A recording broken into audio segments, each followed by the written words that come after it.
Bienvenue dans le Financier, votre rendez-vous économique quotidien. Voici les titres de l'actualité.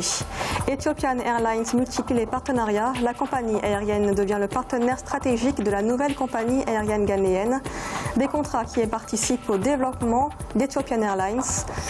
Au Sénégal, le parc éolien de Taïba Ndiaye devrait voir le jour dans 2 ans.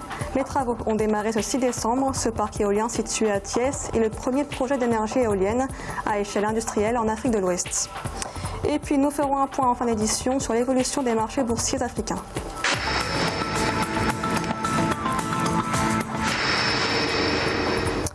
La compagnie aérienne Ethiopian Airlines a noué un partenariat stratégique avec le Ghana ce 4 décembre en vue du lancement de la nouvelle compagnie nationale ghanéenne. La compagnie éthiopienne a déjà permis le décollage d'Ethiopian Mozambique Airlines ou encore de Tchadia Airlines, des partenariats qui placent Ethiopian Airlines au rang de leader du transport aérien. Cheikh Omar Bandaogo.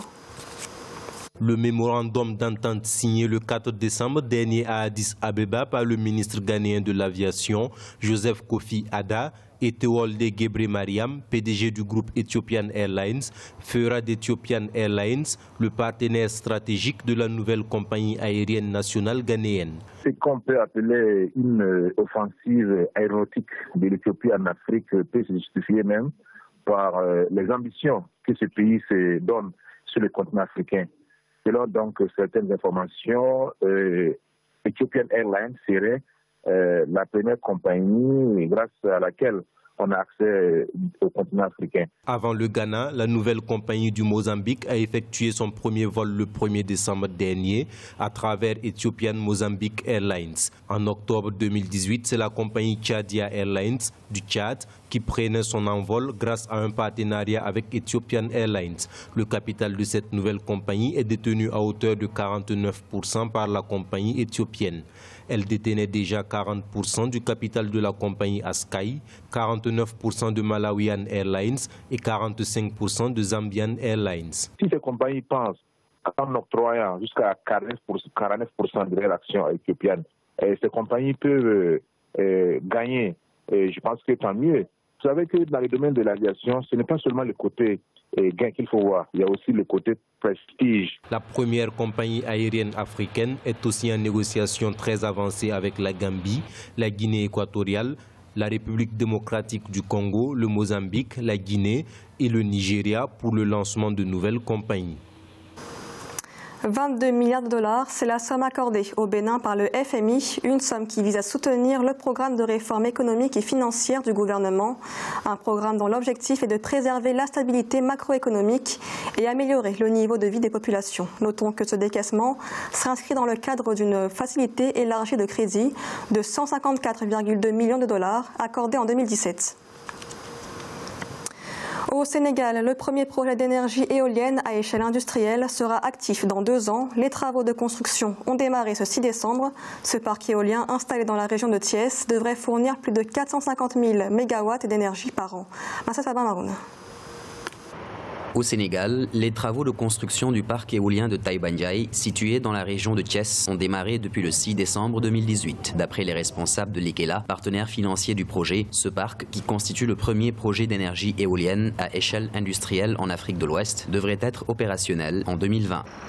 Entre le parc éolien Taïba Ndiaye et plusieurs projets d'énergie solaire également en cours, le pays est en train d'établir un modèle clair d'énergie propre que les autres communautés africaines pourront étudier et suivre. D'un coût de 150 milliards de francs CFA et d'une capacité de 158,7 MW, le parc éolien Taïba Ndiaye, qui sera bâti sur 42 hectares, fournira l'électricité à 2 millions de Sénégalais. Annuellement, ce sont 450 000 MWh qui devraient être fournis, ce qui représente une hausse d'environ 15% de la capacité de production d'électricité au Sénégal.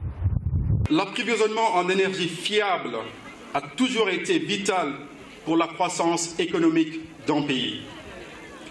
Utiliser des technologies propres comme le vent pour y parvenir est devenu une nécessité non seulement économique, mais aussi environnementale. Selon la Banque mondiale, en 2016, 65% de la population sénégalaise avait accès à l'électricité. Dans le domaine des énergies renouvelables, le pays a construit plusieurs centrales photovoltaïques en 2017 et depuis début 2018, 4 centrales qui totalisent 102 MW sont venues s'y ajouter. L'Égypte prévoit d'émettre 1 milliard de dollars de bons du Trésor. C'est ce qu'a révélé la Banque centrale ce 7 décembre. Des bons du Trésor d'une maturité d'1 an, libellés en devises américaines. L'Égypte ambitionne en effet de mobiliser plus de ressources d'emprunt intérieur, ce qui lui permettra de limiter la hausse de la dette extérieure, une dette dont les stocks ont atteint plus de 92 milliards de dollars fin juin 2018, soit une hausse de 17,2% par rapport à 2017. L'Angola obtient une facilité élargie de crédit de la part du FMI d'un montant de 3,7 milliards de dollars.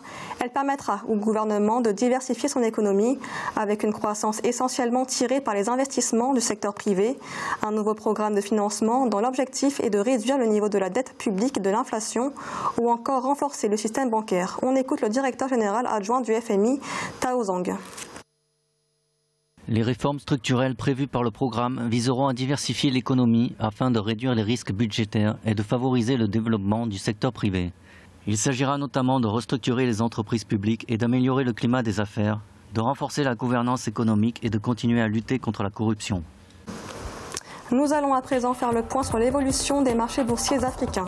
En Afrique australe et dans l'océan Indien, les marchés boursiers de l'île Maurice perdaient 0,15%, l'indice sud-africain gagnait 0,46%, la bourse de Nairobi baissait de 1,10% et l'indice Gaborone perdait 0,03%. En Afrique de l'Ouest et centrale, la BRVN d'Abidjan était en hausse de 1,79%, l'indice nigérian gagnait 0,15% et la bourse du Ghana perdait 0,91%. En Afrique du Nord, la bourse marocaine était en baisse de 0,69%, celui de l'Égypte perdait de 2% et l'indice tunisien augmentait de 0,33%. C'est la fin du Financia. Merci de l'avoir suivi. On se retrouve bientôt pour un nouveau rendez-vous de l'économie.